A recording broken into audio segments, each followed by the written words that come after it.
South Africa once again stands on the edge of a political cliff, but this time the storm clouds gathering overhead are not local, they are global.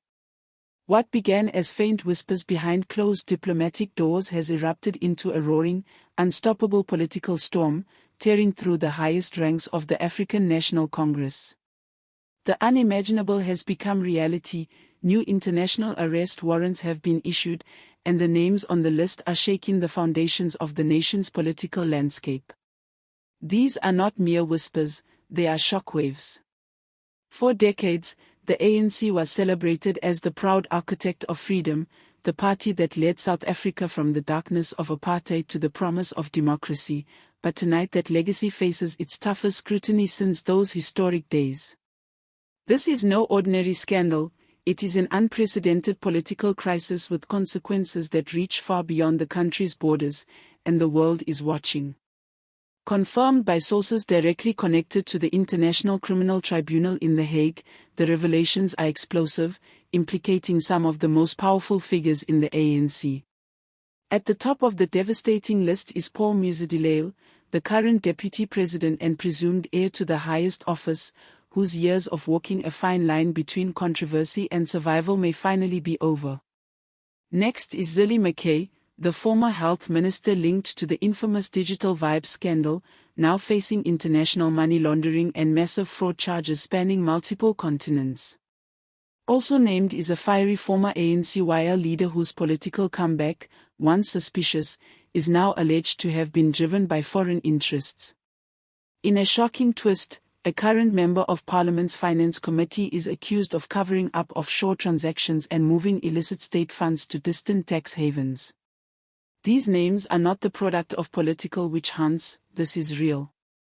According to high-level intelligence leaks, Interpol red notices are being prepared that would make it impossible for the accused to leave South Africa without risking immediate arrest.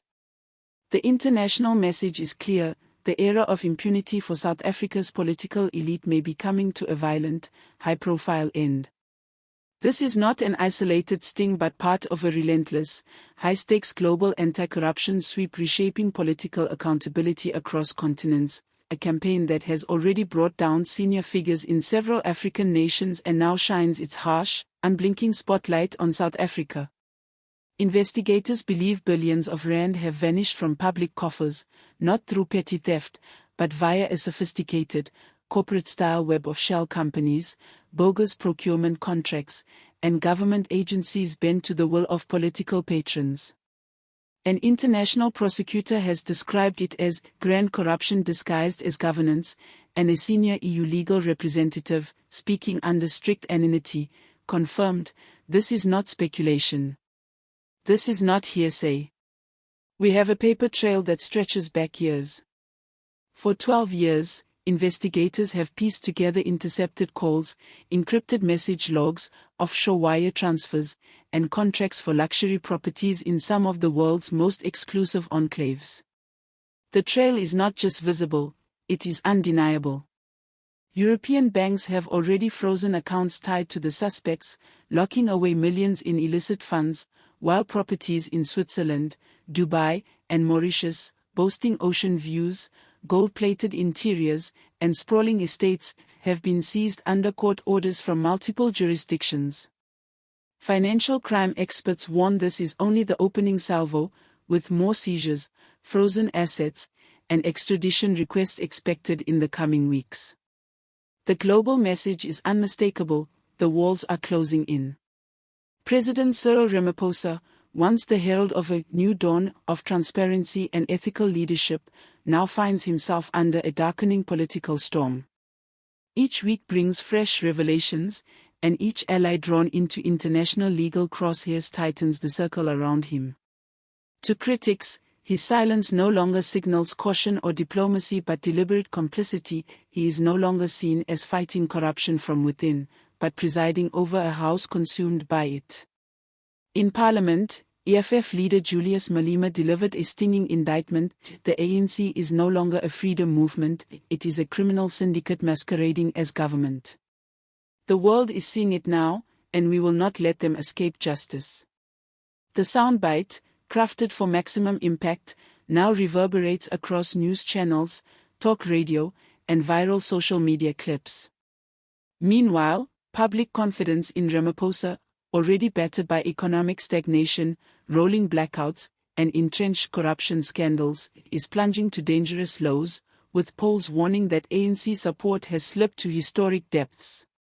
Political insiders whisper about once unthinkable scenarios, a midterm resignation or an internal coup forcing his departure. The greater threat looms with rumors that the next wave of international arrest warrants could target members seated at the president's own cabinet table, making it not a question of if the fallout will reach him, but when, and whether he will have the political capital to survive. Inside the ANC's fortress-like headquarters at Luthuli House, the atmosphere is a volatile mix of crisis meeting and political battlefield, with whispers of betrayal, hushed arguments, and urgent phone calls painting a picture of a party in disarray. Senior members are split, some urge Paul Musidilele and other implicated figures to step aside to staunch the political bleeding, while others warn that doing so would be a fatal admission of guilt. Outside the ANC, pressure is mounting from civil society, anti-corruption watchdogs, and legal activists who have lost patience with rhetoric and promises. The demands are blunt: any ANC member under an active international arrest warrant must be suspended immediately, and a truly independent commission of inquiry, free from party influence and backroom deals, must investigate the ANC's offshore finances and potential role in state capture. Full parliamentary disclosure is now being demanded to determine whether public resources, taxpayer money, security details, or diplomatic channels were ever misused to facilitate the alleged crimes. The momentum is shifting rapidly from political rhetoric to public mobilization, with activist groups in major cities preparing for nationwide protests.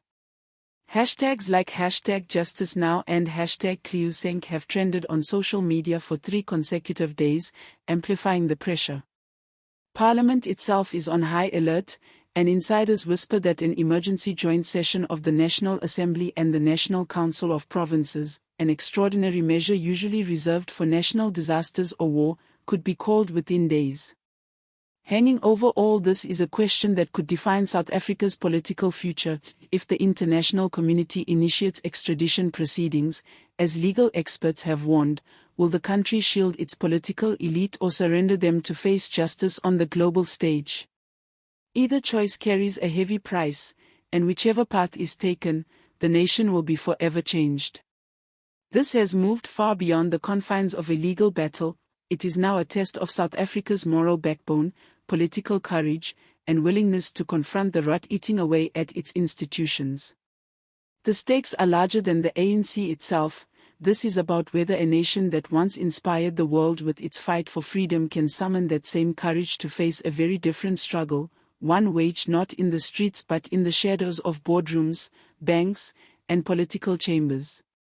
What happens in the coming weeks will echo far beyond Pretoria and Johannesburg, shaping how history remembers the ruling party, as leaders who stood firm in the face of truth, or as a generation that let power trump principle.